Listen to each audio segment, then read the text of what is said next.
Hi అండి, అందరు బాగున్నారా? ఈరోజు చింతపండు యొక్క ప్రయోజనాలు, నష్టాలు ఎలా ఉన్నాయో, మన శరీరానికి చింతపండు ఎలా నష్టం చేస్తుంది, ఎలాంటి బెనిఫిట్స్ ఉన్నాయో చూద్దాం. మా ఇంటికి దగ్గరలో చింత చెట్లు ఉన్నాయండి.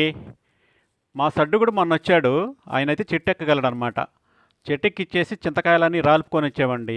మా దగ్గర చింతకాయలు మరి ఎందుకనో రాలకపోరు, ఎక్కువ తినరనుకుంటాను. చింతపండు ఎక్కువ తినకపోవటం మంచిదేలేండి. చింతపండు ఎక్కువ వాడకూడదు అసలు. అయితే ఇదివరకు రోజుల్లో దేవాలయాల్లో పులిహార పెట్టేవాళ్ళు అప్పుడప్పుడు. మన ఇంట్లో కూడా ఎక్కువ వాడేవాళ్ళు కాదు ఇంతకు ముందు రోజుల్లో చింతపండు. అప్పుడు కీళ్ళ జబ్బులు అవన్నీ ఉండే కావు. ఇప్పుడు చింతపండు వాడకం ఎక్కువ అయ్యేటప్పటికల్లా కీళ్ళ జబ్బులు వస్తున్నాయండి. కీళ్ళు అరిగిపోయండి అంటున్నారు. కీళ్ళ వాతం వస్తుంది. అందుకోసం అని చెప్పి వాతం అంటున్నారు ఏంటి అనుకుంటున్నారా? అసలు చింతపండు తింటే వాతం ఎందుకు ఉంటుంది అనుకుంటున్నారా? ఎక్కువ వాడటం వల్ల వాతం వస్తుందండి. తక్కువ వాడితే ఏం కాదు.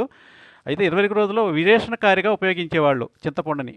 అంటే విరేచనాల కోసం మాత్రమే చింతపండు చారు పెట్టేసి తాగేవాళ్ళు అనమాట. ఇప్పుడు ప్రతిరోజు చింతపండు వాడుతున్నారు. ఎక్కువ చింతపండు వాడటం వలన మరి మలబద్ధకం కూడా వస్తుందంటండి, ఎక్కువ చింతపండు వాడటం వలన. అంటే చూడండి, వ్యతిరేకమైంది. 21 రోజుల్లోనేమో చింతపండు విరేచనకారిగా ఉపయోగిస్తే, ఇప్పుడేమో మలబద్ధకం వస్తుంది ఎక్కువ వాడితే. కాబట్టి తక్కువ వాడాలి. కాబట్టి చింతపండు వల్ల నష్టాలు ఉన్నాయి, లాభాలు ఉన్నాయండి. గర్భిణీ స్త్రీలకి చింతపండు ఎక్కువ వాడకూడదండి. గర్భస్రావం కావడానికి అవకాశం ఉందని అంటున్నారు. శాస్త్రీయంగా నిరూపించబడలేదు కానీ అంటున్నారనమాట.